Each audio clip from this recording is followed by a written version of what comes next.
আচ্ছা, আমরা বউকে এত ভয় পাই কেন বলো তো? তোমরা লক্ষ্য করবে, আমরা বিয়ার আগে লোককে বড় বড় বুলি মারতাম, শালা বউয়ের চামচা, বউয়ের ভেড়ুয়া। এখন শালা আমরা দেখছি নিজেরাই ভেড়ুয়া হয়ে গেছি।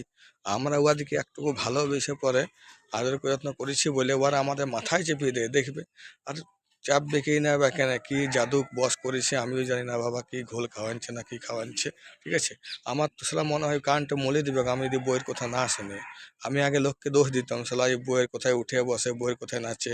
শালা আমি নিজেই দেখছি তাই হয়ে গেছি, মানে এটা কেন হয় আমি বুঝতে পারি না, ওদের কাছে কি জাদু আছে। ডাকলে বুকটা তড়াক করে ওঠে। কই গো করে যদি ডাকে যে কোনো কাজ না করি, শালা বলে ডাকছে রে, গেলাম ফেসে।